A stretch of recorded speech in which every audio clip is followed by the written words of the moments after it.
So now we want to finish adding the rest of our admin functionality. And the main thing we have left to do is to add in the setting where if they check a box, then new entries will automatically be added to the mailing list. And in order to do that, we're going to need to add in a general setting to the NOP setting service. We also want to make it so that the mailing list and the trial tracker list will sort of synchronize. If you update one, that the other will update. So let's take a closer look at this. And inside of our plugin class here, you can remember I said we'd be coming back to this. Inside of the install method, we're going to add a setting through our setting service, but we don't have a setting service right now. So inside of our constructor, we can just ask Nop for the implementation of iSetting service, and it'll bring in that namespace, and we'll just call it common settings. The settings service and the common settings are just kind of a list of miscellaneous settings inside of Nop. It's a good place to put sort of one-off settings where you just need to store a couple things, but they don't fit nicely into a new table or anything like that. So just go ahead and create settings equals common settings and create our field for that. And now back in our install method, we can just call settings.setSetting, and you declare its type, which is going to be a bool for true or false because it's a checkbox of whether they want to auto add or not. And we'll just call it auto add trial email.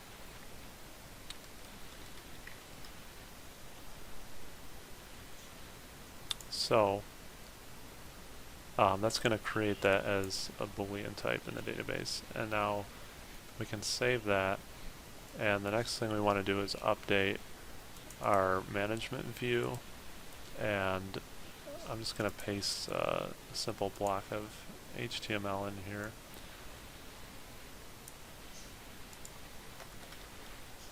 So this isn't as bad as it looks. Up here I'm just bringing in a couple using statements for our setting service and stuff like that. This is probably the most interesting line of this right here. Right here I've declared a variable of type Boolean, and I've called enginecontext.current.resolve iSetting service. And this allows you in NOP to sort of ask AutoFact to provide a concrete implementation for the interface that you're asking for. Remember, I'm getting these red lines because I have my Razor compile issues going on. But basically this will return an instance of the setting service. And you can call, this is really helpful inside of views because it gives you access to all kinds of things. So then when this returns our setting service, then we can call getSettingsByKey, which allows you to pass in a name, and you just have to give it a type as well. And remember, we declared that as a Boolean. So basically this just maps the current value of this setting into our variable. Then I just added, just kind of a header and a line here to make things look a little nicer. And then below here we say if auto add, so basically if this is checked, if they want users auto added, then print out this checkbox. If not, print out this one. And the only difference is that this one is checked by default. So that way when the page loads, if they saved it that yes, they want them auto added, that's already checked. You could probably make this a little bit less verbose if you wanted to, but this seemed pretty readable. And then here I just have a paragraph tag where you can add in some status information. And then we just have a really simple jQuery method here where anytime they click on the checkbox, so on a change method, then we just get the status. So if it's checked, we set the status to true. If it's not checked, it's false by default. And then we post to our trial tracker controller to a method called AutoAdd, and we're going to pass in our status, so true or false. It's just going to be passed in as a string value. And then on the return data, if it was successful, we just update our status line with changes saved successfully with green text, or changes could not be saved with red text. So it's a little bit of code, but it's actually really simple what it's doing. So now if we go to our controller method, we just need to add in our method to receive that post. So if I paste this method in here, you can see it's really simple, and we get our string and it says if add equals true, then set the setting to true. If it's not, set it to false. And I'm just using this comparison operator because it comes through as a string, but I guess you could convert it to a Boolean as well. And now inside of our controller, we also need to get a setting service in here through our constructor. So I'm just going to say iSettings service. iSetting. Yeah. So iSettings service, setting service, and then we can just create our field for that the same way that we did the others. So now we should be far enough along where we can at least save our setting to the database, and now we need to actually make it so that these other methods reflect this behavior. So for example, if you update the trial in your grid, so like if I go here and say on mailing list, we need to make sure that that update method will actually add them to the mailing list. So the code for that is pretty straightforward. Let's actually just start with our new entry method. Remember, this is the one that gets called when the user actually fills out the form. So let's update this to reflect our new setting. So inside here, it just says check if they should be auto-added to the mailing list. And let's just pull in a couple namespaces here. We need to pull in our mailing service as well, which I can never remember the name of this, but I think it's iNewsletter subscription service. There we go. I'll just call this mail service. And here we called it mailing service equals mail service. Create our field. And now we can walk through this code without any errors. So here we're calling the setting service get setting by key. We're just pulling that setting out of the database again. So it's going to come back as an actual Boolean from the database. So if it's true, then on our view model, remember this is the new entry that the user submitted. So on that new record, we're going to say on mailing list equals true. And then we create a new newsletter subscription, and we call that subscriber, and we just set them as active, and we say created on datetime.now, and then their email just gets set as our view model's email. And then with the mailing service, we can call this method insert newsletter subscription and pass in our subscriber. And if the auto add setting isn't checked, we just set on mailing list to false. So really all this is doing is checking if that setting is checked, and if it is, it adds them to the mailing list, and if it's not, it doesn't, it just sets it to false. And then we just insert them as we normally would. The update trial method works pretty much the same way. If we look at this, if I can paste this in here quick. So here we say, remember we get our updated model from Kendo, and then we pulled our old model out of the database, and we set whether it's on the mailing list to whether the updated model is on the mailing list. So then if they should be on the mailing list, we create a subscriber, and using the mailing list server, we insert them into the mailing list. Otherwise, we actually want to delete the subscriber. So basically what this does is if they change it from true to false, to where they're not on the mailing list, it goes out and it finds the newsletter subscription with the same email as the item you're deleting. and if it's not null, it just deletes it. This syntax here, if we just read through this quickly, it's just saying get all newsletter subscriptions where the items in the database where their email matches the trial contact email that we're deleting, and then just return the first one, because hopefully there's only one. And if that comes back as found, that means they're on the mailing list and we want to get rid of them, so then we delete it. So fairly straightforward, and then we just perform the same update trial. So I just paused the video for a second there to make sure everything works right when we ran it, and I noticed we forgot one thing. I made a mistake over on the JSON here. We actually can't just pass this in as a string. We want to pass it in with JSON that actually has a property called add so that this gets mapped right. So I'm just going to quickly add in a little object here. So we're just assigning our previous status value to a property called add, and then passing in that status data, and that'll make sure it just gets mapped properly to this add parameter. And now if we clean and build our project, and I'm just going to start this with debugging so we can make sure that this hits.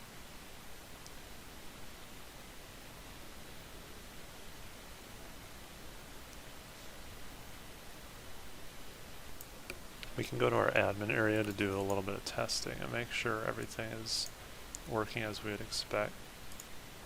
So if we go to our trial tracker management page, you can see this is checked at the moment. And if we uncheck it, you see our JavaScript posts to our controller, and we immediately hit our action method here, and you can see a value of false came back because we just unchecked it. So now it's going to set our setting to false. And it just returns success to make sure that the user knows that their changes were saved. And if I remove this breakpoint, you can see that it'll keep updating as you post. The other thing we want to test is, well, actually we should probably test to make sure that this really does auto add them. So if we say true and go out to our digital downloads and just enter in a sample here, and I'll just say test.test.com and say submit. Looks like we have another breakpoint there. I'll just continue. So that worked as we expected, and now if we refresh the page, you can see since we had this auto add new entries option checked, our latest entry actually came through as true on the mailing list. And if we actually go to our mailing list, you'll see that that was added. There's two of them here because the one that I was testing is also added here, but I'll just say delete. And if we go back here, I'll just change that to false since we deleted it. But for example, if I take one of these other ones and I switch the on mailing list status to true, got a lot of breakpoints here. I'll just continue. So that changed to true, and then if we look at our newsletter subscribers, you can see that that was added to our newsletter subscribers. So that's working. And then if we uncheck it again and say update, it's gone. So next we actually have to add in the reverse of that. We want it so that if the user deletes someone off of their mailing list who exists on the trial tracker list, that it changes their on mailing list status to false. We don't want them to be deleted from the trial tracker list because this could be used for other things besides the mailing list, but we want to make sure these stay as in sync as possible. So that's what we'll be looking at in the next lesson. So if you're still following along here, we're almost done. We're just going to add in a few more features to make things a little bit nicer for the user. The main thing that we want to add here is, if you remember in the last video, we talked about how if a newsletter subscriber is deleted off of your mailing list, we also want their mailing status to be updated in our trial tracker list. So if they're deleted, we want that to be set to false, meaning that they're not on the mailing list anymore. So in order to do that, we're going to subscribe to a NopCommerce event or consume the event. Events are just things that happen in the NopCommerce lifecycle. So for example, when things are deleted or updated, you can subscribe to that event and sort of inject additional logic in that runs when that behavior happens. And in order to do that, we need to implement another interface called iConsumer, because we're going to be consuming an event. And that accepts a type parameter, so that's going to be entity deleted, and the type that gets deleted is a newsletter subscription. And just make sure you pull in all the namespaces here so you can see that's inside of nop.core.events. Then if we use control period to implement that interface, inside of here we just need to add a little bit of logic, and this is pretty straightforward. But basically this event message has an entity object attached to it, and that entity is a newsletter subscription, and if you remember, that has a property of email. So what we want to do is get the entity from our trial repository where their email is equal to the email of the entity that's being deleted. So that gets returned to us as an entity. And then we just set that entity's on mailing list status to false. So basically, whenever an item gets deleted out of the mailing list, then this code runs and it finds the corresponding item in our list and sets that to false. And then we just have to call trial repo.update. And if we go ahead and clean and build, and I'm just going to set a breakpoint here so we can make sure this hits, and then I'll run the project. And let's actually just create a new trial entry to make sure this is all working fresh. So I'm just going to say download sample and say someone, the email is nop@commerce.com, and we'll say submit, and then we'll just close. And if we go back to our admin page here, let's close some of these tabs. If we go to our trial tracker list, you can see that it was automatically added to the mailing list because this is still checked. And if we go to our newsletter subscribers, then you can see that was also added to our mailing list. And if we say delete, you can see that that automatically triggered this handle event method, and then we can just continue from there. And if we go back to our trial tracker list, you can see now they're all no longer on the mailing list. So that's working as expected, and now the functionality to keep these two lists synchronized should be in place.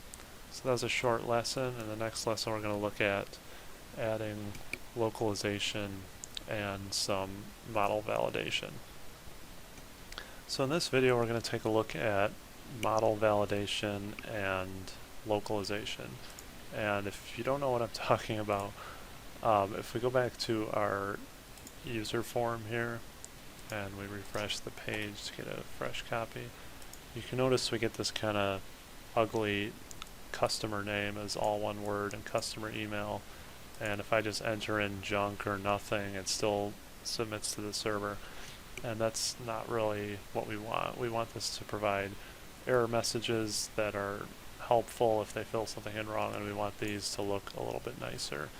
So the way that we do that is using string resources. You can do some of this without string resources and just use text, but that's not the best way. So inside of our install method, I'm going to paste in some code, and if we take a look at this, it's actually just the same thing over and over. And you can see right now it's not resolving this properly. We actually have to bring in a namespace for this method to work, and we have to say using nop.services.localization. And now you can see we get access to this extension method called add or update plugin local resource. So basically what happens here is when the plugin's installed, it adds all of these items into the localization tables in the database, and you always want to name these something informative, so it's part of our plugin trial tracker and it's in the name label or the email label or the validation error of email required or validation error of email formatting, and we've got a submit form message and a thank you message. So basically any of the user-facing text, even in your admin, should ideally be a string resource, and this makes it easier to do things like language localization, and it allows you to edit text through the admin and stuff like that. So we also have to make sure to include in our uninstall method code to delete these. So this is just the same items with the delete method, and you can add as many or as few of these as you want, but this should be good for us for right now. And the way we use these is if we actually go into our trial tracker record, then we want to start adding some data annotations to make these look a little bit nicer. So I'm going to add in nop resource display name.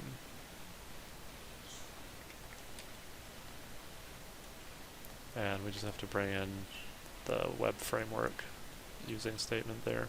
And now we just pass in the name of one of these string resources. So the one I'm looking for here is email label. So if I just grab this, you see it says your email as the value.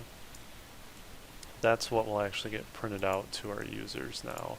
So we can also grab the email label, or sorry, the name label, and whatever ones we want basically. So I'm just going to copy this, and I just applied that to the wrong one. I actually want email down here, and we want name label up here. And if you remember in our view, on our new entry form, we use this nop label for. What this will do is actually work with these data annotations, and that'll just pull in nicely for you and just kind of work automatically. The other thing to notice here is this name label dot hint. If you provide a dot hint to the same name as the label it's supposed to go with, it will actually generate a rollover tooltip for you automatically. The nop.label for,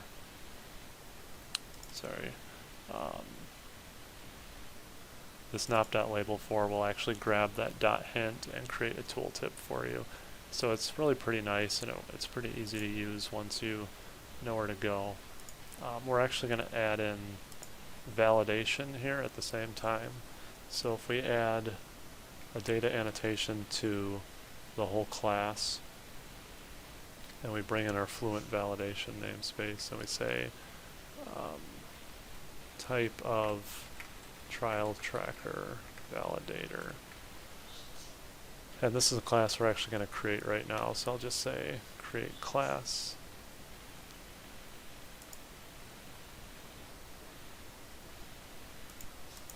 And you can see that created the class in our domain, and if we go in here, it's just an empty class. I'll just say public. And inside of this class is where we're actually going to add in our validation rules, but this needs to inherit from abstract validator of type trial tracker record. And we have to say using Fluent validation again. So now we can define a constructor. So public trial tracker validator. And inside of here, it's kind of weird syntax, so I'm just going to paste this in here. But you define rules. So a rule for a customer email, a rule for a customer name. For an email, we want to make sure it's not empty, so there's a value, and that it's an email address. And then you can see we have this dot with message. that accepts a string parameter, and we can actually use our localization service to go out and find those string resources that we declared in our plugin file. The only thing we have to do is actually use our dependency injection to get an instance of that. So I'm just going to declare that up here and pull in our namespace. And now you can see that resolves properly, and we're going to get these nice user editable, localized string resources as our error messages. So if I go ahead and clean, and then I build, and then I'm just going to run the solution, and I'll pause while I start. And one thing I want to show you quick is if we actually go to our sample form, right now we get this weird text up here. If you remember, we actually added those string resources inside of our install and uninstall methods, which is the right place to do it, but we have to make sure we go to our admin page and just reinstall our plugin. So that's something to be mindful of. I'm just going to click uninstall. And then just so you can see, we're going to reinstall, and I'll pause again. And now we have our plugin back, and if you'll notice, the grid is going to be empty because we haven't entered any items in since we reinstalled. So I'm going to go back out to our store. And if I go to digital downloads, now if we click on our form, you'll see we get this nice your name, your email, with this little tooltip that says please provide a name and please provide an email address. And if we submit this form,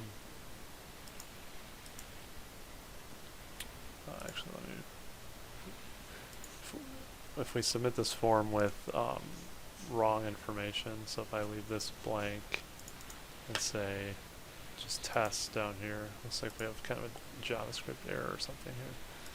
Try that again. Actually, I just paused this and realized we forgot to do one thing. We have to go back into our actual entry form and add in the HTML helper that will actually display the validation messages. So if I paste in here validation message for model.customer name, and then we also need the one for our email. Those errors actually were working, but there's nothing to display them. So if we clean and then build our plugin again, and I'm just going to rerun the solution here, and this should work for us.